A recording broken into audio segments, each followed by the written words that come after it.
And now, stay tuned for the program that is rated tops in popularity for a longer period of time than any other West Coast program in radio history. The Signal Oil program, The Whistler. Transcribed by the Signal Oil Company to enable the entire production staff of The Whistler to spend the New Year's weekend at home with their families.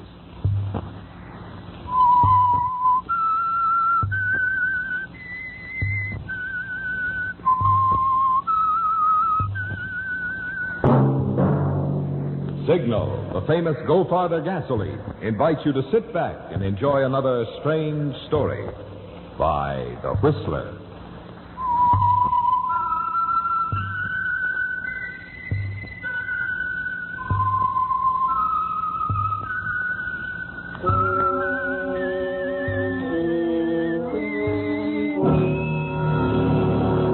I am The Whistler, and I know many things, for I walk by night.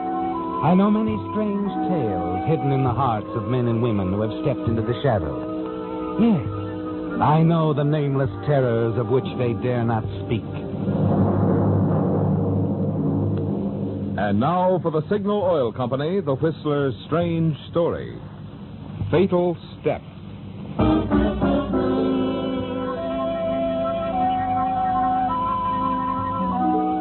It was a clear night. A high moon bathing the giant concrete columns and sweeping approaches to an unfinished stretch of bridge in the outskirts of the city. The area was seemingly deserted, all traffic being routed around it until the end of construction. But there was some movement, some life. A man alone, walking along one of the approaches, high up over the street below. And unknown to him, another man, Carl Fabian, higher up, drawn back in the shadows of a support column, watching, waiting, expectantly. And then, as the two figures converge, Carl Fabian steps out. Good evening, Mr. Evans. Who is it? The name is Fabian. Carl Fabian. Oh, Mr. Fabian. What do you want? I'm just a little curious, that's all. Curious? Yes, about you. Your plans. You enjoying this job here? As foreman, I mean? I'm getting along. Didn't I see something in the paper about the Crime Commission asking you questions about the Latimer Construction Company? I'm not supposed to discuss that with anybody, Mr. Fabian. Not even with me, the real head of Latimer Construction? Look, Evans, there are other jobs, better paying. You think you might be interested? You're offering me a better job? Maybe, if you've no objection to traveling. I like it here in town. There might be a sizable cash bonus, Evans. In fact, I'm quite sure it could be arranged. I'm not interested. Well, you should be. I might say you better be, Evans. Huh? It's important to me that you leave this job and get out of town. I'm offering you money and a job. Well? For your information, Mr. Fabian, I intend to report this entire conversation when I'm called in by the Crime Commission. Really? And what makes you think you'll ever be called again, Mr. Evans? What makes you think you'll be able to answer their questions? Now, get away from me. I haven't done anything to... So you like it here, eh? Well, that's fine, because you're going to be here a long time.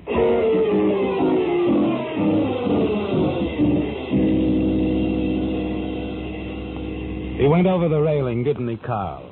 The simple, clean-cut way to be rid of the talkative Mr. Harry Evans. It's the way matters like this were attended to in some of your less legitimate enterprises, where you got your start, before you moved in on construction work. But now you know that you must get down there, Carl, 50 feet below. Make certain that Evans is dead. At the end of the ramp, you catch sight of him. Freeze in your tracks as you see something else. A lantern. The night watchman, Carl, and coming your way. You leap back into the protection of the tool shed, crouch against its dark shadows. The watchman calls out to someone. Lady, get over here. Something's happened. What is it, Mac? Who is it, Mac? What happened to the guy? He went over the rail. Still alive, I think. You better go for the ambulance. Oh, gosh, the poor devil. Hurry, Mac, the ambulance. Maybe there's a chance. Yeah, I'll hurry.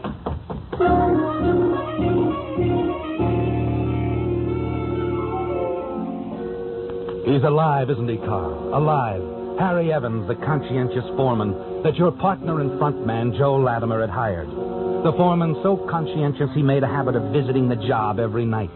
It was this nightly habit that decided you to pay him this unexpected visit. And now he's still alive, and there's nothing you can do about it. Not now. Now you can only think of escape, but even that seems impossible, doesn't it? And then finally, the wail of an ambulance siren. And soon the attendants joined the night watchman employed by the Latimer Construction Company. And the man he called Mac. No use. He's done for. Accident, huh? Yeah, that's what it was. You say he's foreman on the job? That's right. Harry Evans. He was in the habit of stopping by here at night, looking things over. I see. If you two don't mind answering a few questions? Certainly No, not at all. Your name? Wagner, Address? 4420 East Ellis Avenue.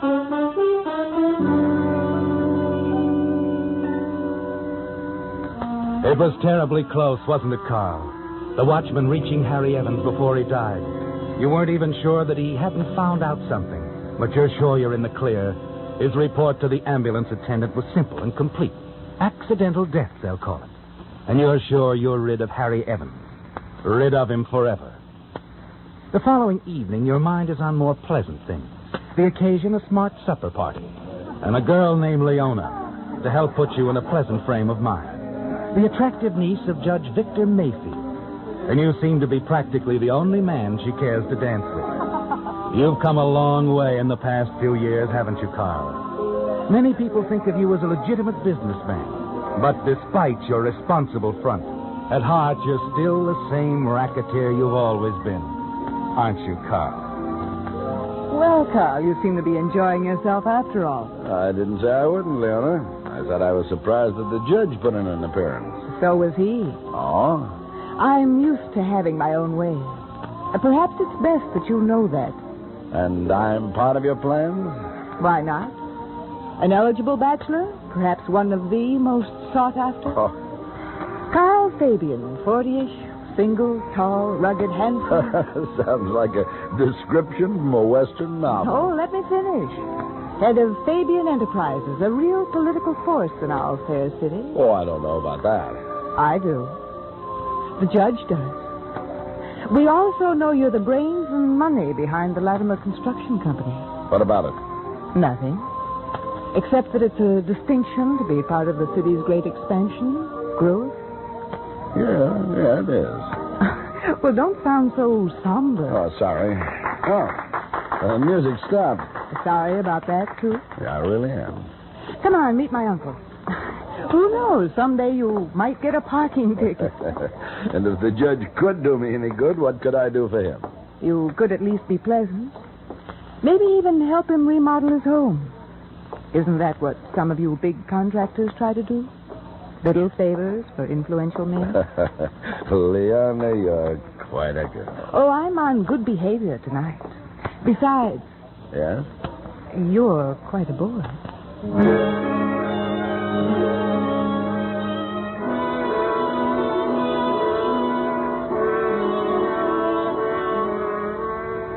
Well, Carl, everything is perfect, isn't it? It seems you're on top of the world.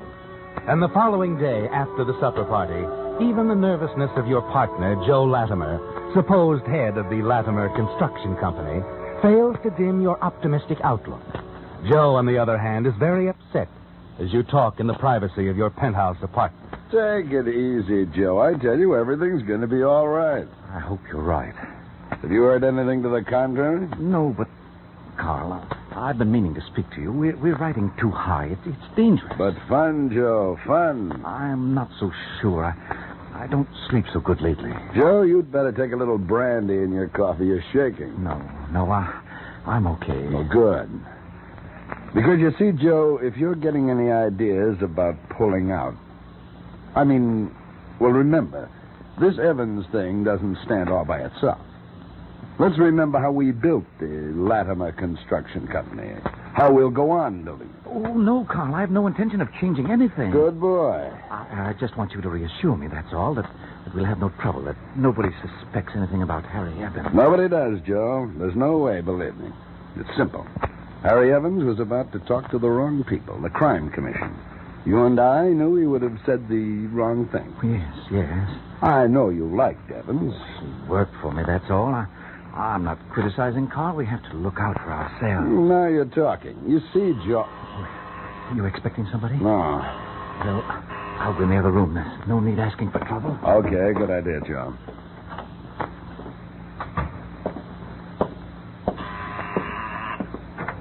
Good morning, Mr. Fabian. Oh, Lieutenant Reyes. Good morning. Come in. No, just stopped by for a routine questioning. I suppose you heard about the foreman on the Latimer Bridge job being killed? Yes, very tragic accident. We're not too sure about that accident part, Mr. Fabian. Huh? Mind telling me when you last saw Harry Evans, the foreman? Only at the questionings, you know, the crime committee. Yes, I know. They start in again next week, huh? Yes, I understand. Evans was supposed to be able to make it pretty hot for you, Mr. Fabian. Did you know that? I had no idea. We weren't personal friends. So I understand. But he worked for a friend of yours, didn't he? Oh, I know Joe Latimer, if that's what you mean. That's what I mean. Okay, Mr. Fabian, I'll see you at the crime hearings, huh? I'll be there, Lieutenant. I believe all of us should feel it our duty to come forward and answer anything, anytime. Yeah, I'm sure you do. Okay. Good morning, Mr. Fabian. Are you sure you won't come in, Lieutenant? Have a cup of coffee? Yes, I'm sure. Thanks just the same. See you around.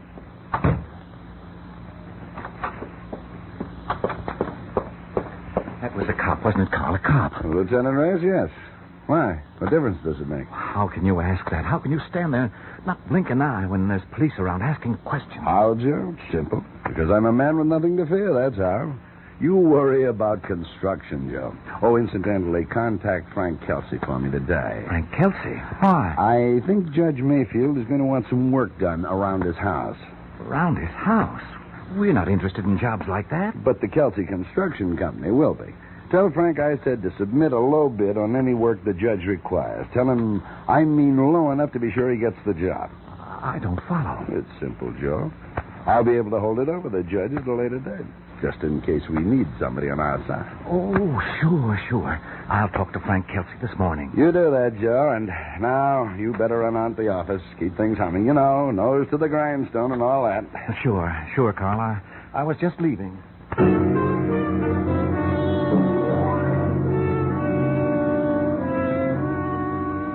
Joe's the nervous type, isn't he, Carl? Liable to go to pieces under pressure. You, on the other hand, must see that no pressure occurs. You must keep a tight rein on your operation.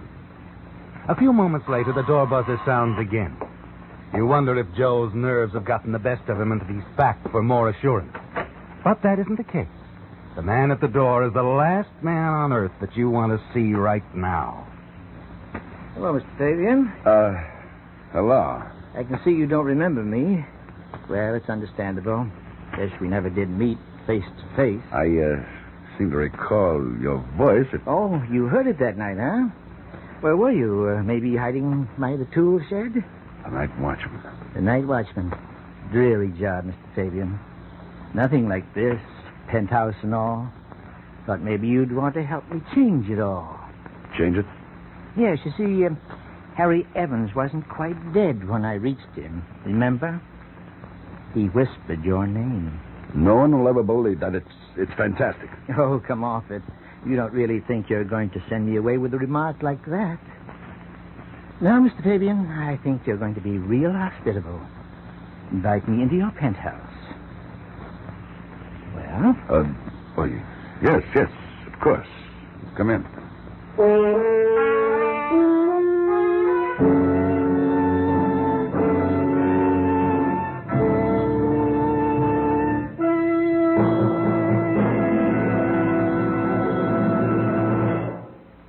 Because the approach of a new year is always an appropriate time to take stock of one's blessings, we of the Signal Oil Organization would like to take this opportunity to express our appreciation to all of you who have given us so much for which to be thankful. To you loyal Whistler fans whose continued preference for Signal products has helped us grow from a small start in one state into an organization now serving 7 western states, we are genuinely grateful. To independent Signal dealers whose conscientious service has helped so much to keep customers and their cars happy, we are mighty appreciative. So that all of us in the Signal Oil family may continue to merit your friendship and your business, you can count on us to continue our policy of making Signal products ever finer and Signal services even more complete. Throughout the coming year, as for the past 21 years. We shall do everything in our power to make your stops at signal stations, as well as your miles behind the wheel, happy ones.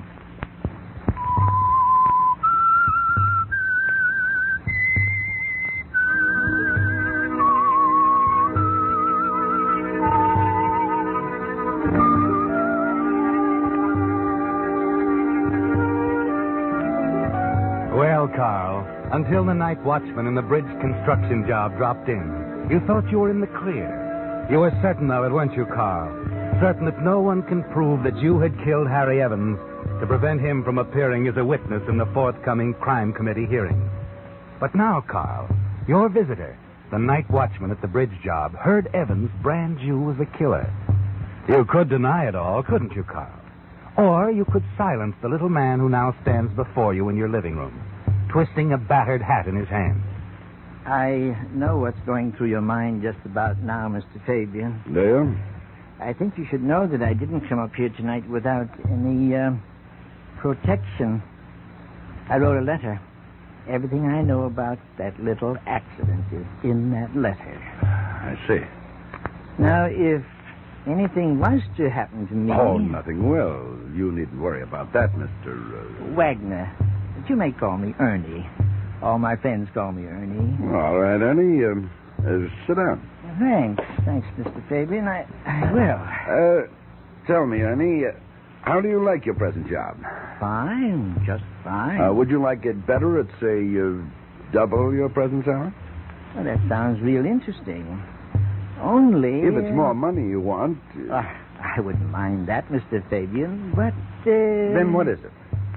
Well, I'm sort of getting along, you know. It's time a man of my years retired. Well, of course, Ernie, I quite agree. I think you misunderstand me. I said double the salary. I said nothing about you having to work. Oh, well, that's mighty nice of you, Mr. Fabian. Real generous. I think so, too. Well, it's settled then? Sure, Mr. Fabian.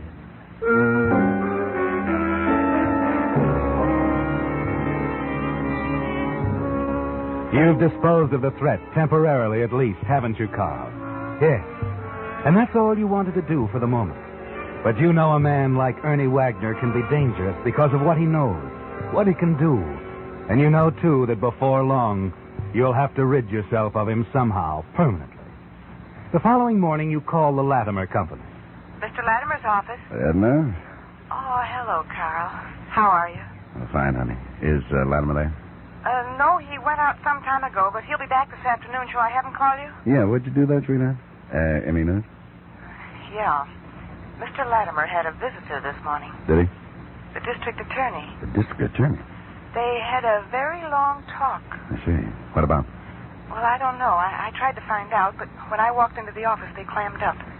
They were in the office for about an hour. And when they came out, Mr. Latimer told the DA he'd think it over and let him know. Thanks, honey. Buy yourself something and send me the bill as usual.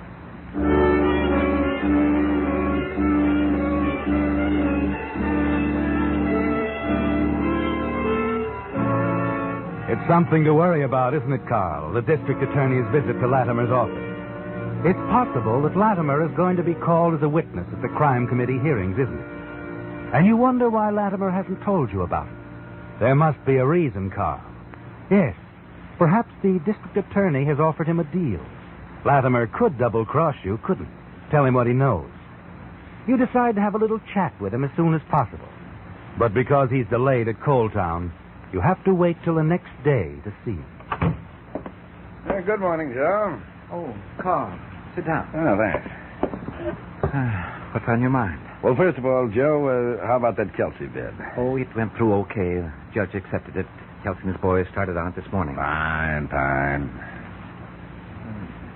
Something else you wanted to talk about? Oh, yeah. I want you to double a man's salary, Joe. A man named Wagner, Ernie Wagner. Oh, the night watchman on the bridge job. What's the idea? Blackmail. What? He knows I pushed Harry Evans off that ramp. He knows? Yeah, Harry was still alive when the watchman reached him. I see. Now, look, Carl, about his salary. What's wrong? Well, couldn't you handle it some other way? I don't want to get We mixed do it up. my way. He gets twice the money in retirement. Okay, but... And stop worrying. I'm the guy who's to appear before the committee, not you. I know, Carl, but... You haven't been summoned, have you? Me? Why, no. Okay. But if by any chance you are summoned, you'll let me know right away, won't you, Joe? Yeah, sure, I'll let you know, Carl. Fine. Well, I've got an appointment. I'll see you. Okay, Carl. Edna. Yes, Carl? I want you to keep a very close tab on what goes on around here from now on. Very well, Carl. I want to know every move Latimer makes, who his visitors are, who he talks to on the phone. You understand? Yes, I understand, Carl.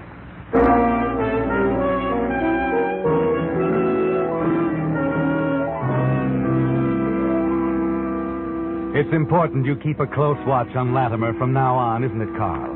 Until you decide what you must do. He didn't mention the district attorney's visit, so you know he intends to double-cross you. But before that happens, you'll know about it, won't you? Yes. You know you can count on Edna. There's no word from her the next day, but the following morning she called. Okay, sweetheart, what is it? Latimer just talked to Judge Mayfield on the phone. Mayfield, what did he say? Well, nothing much, except he made an appointment to meet the judge at his home tonight, 8 o'clock. I see. Then he called the district attorney's office. Asked the DA to meet him at the judge's home. The district attorney is bringing a stenographer. A stenographer? All right, Edna, thanks.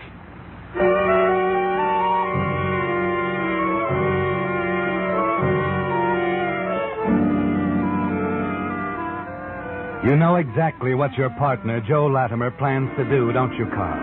Yes. First, he'll reveal the trap you set up to implicate Judge Mayfield, and then he's going to file a written statement with the district attorney, reveal all he knows about you and your activities. But that meeting isn't going to take place, is it? Because you're going to act first. You call Leona, make a date. Ask her to stop by your apartment first for cocktails. You'll need a perfect alibi for what you plan, won't you, Carl? And who could prove a better one than the niece of Judge Mayfield? And that evening, when she arrives...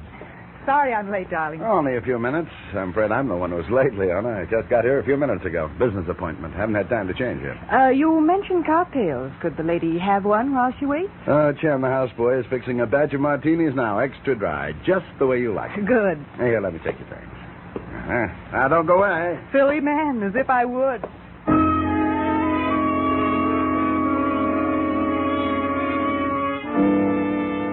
You hurry into the bedroom, then slip out onto the terrace, down the fire escape to the next floor. There you take the private elevator down to the garage. And a few moments later, you're racing toward Judge Mayfield's house. At 10 minutes to 8, you're standing in the shadows along the front walk to the judge's house. A few minutes later, a car stops in front. Then you hear footsteps approaching. Hello, Latimer. Carl. Calling on the judge? Yes, I don't think you'll make it, Joe. Oh, now, wait, Carl. Let me explain. I haven't that time. Sorry, Joe.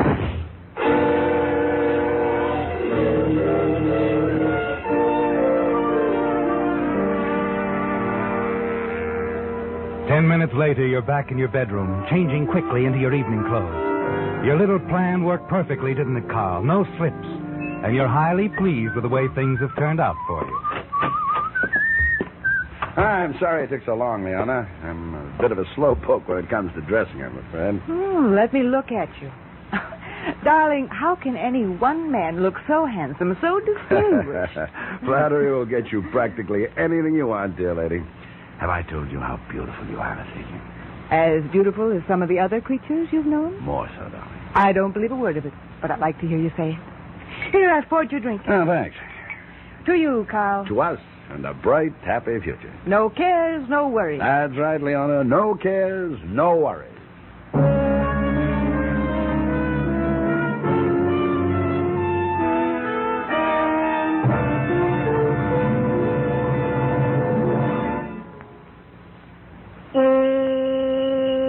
Extra pep, take those hills in high. Put Signal Ethel in your car and it will really fly. If you're surprised to hear Marvin Miller sing, just wait till you hear your car sing when you treat it to its first tank full of Signal Ethel, the premium grade of Signal's famous Go Farther gasoline. Yes, it'll be music to your ears on cold mornings when you touch the starter and presto, your motor starts humming a tune quicker than you can turn on your radio. When it comes to acceleration, Signal Ethyl will show you pep that makes even Dixieland jazz seem tame. And with Signal Ethyl's responsive power, you'll soar up hills as smoothly and high as a coloratura from the Met soars to high C. And why not? After all, Signal Ethyl is engineered to bring out the best in any car of any age. So if it's best performance you want, just remember the famous last verse of that great shower room tenor, Marvin Miller. Go farther and have fun. Enjoy your every spin. To get more out of any car, put Signal Ethyl in.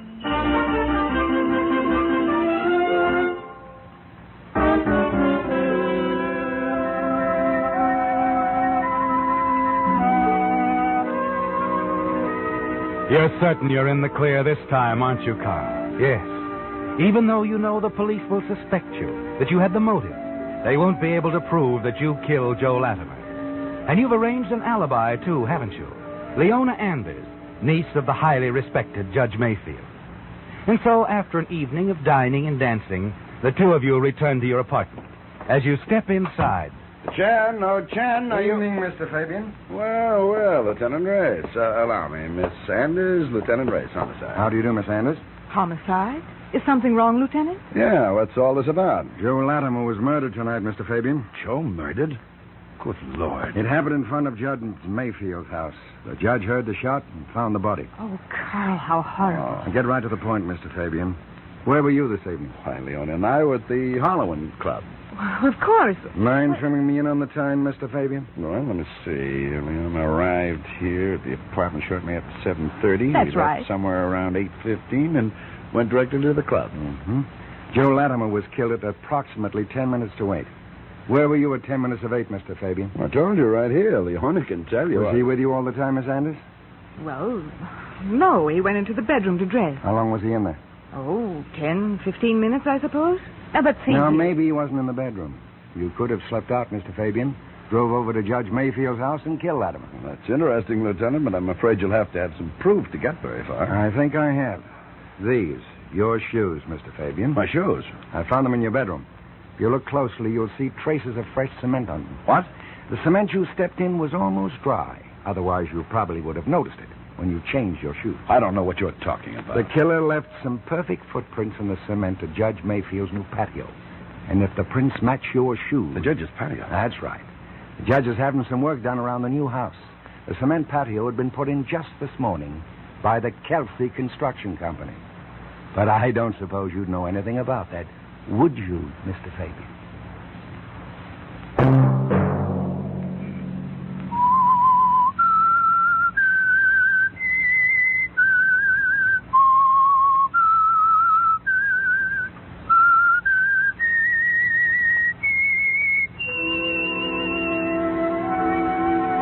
Let that whistle be your signal for the Signal Oil program, The Whistler, each Sunday night at this same time. Signal Oil Company has asked me to remind you, there's an easy way we can all help to make this holiday season happier for ourselves and others. Drive at sensible speeds, be courteous, and obey traffic regulations. It may save a life, possibly your own. Featured in tonight's story were Bill Foreman as the Whistler, Ted DeCorsia, Joe Gilbert, Ed Begley, Leo Cleary, Joe Forte, and Herbert Litton. The Whistler was produced and directed by George W. Allen with story by Adrian John Doe, music by Wilbur Hatch, and was transcribed and transmitted overseas by the Armed Forces Radio Service. The Whistler is entirely fictional, and all characters portrayed on The Whistler are also fictional. Any similarity of names or resemblance to persons living or dead is purely coincidental. Remember to tune in at the same time next Sunday, when the Signal Oil Company will bring you another strange story by The Whistler. Marvin Miller speaking for the Signal Oil Company.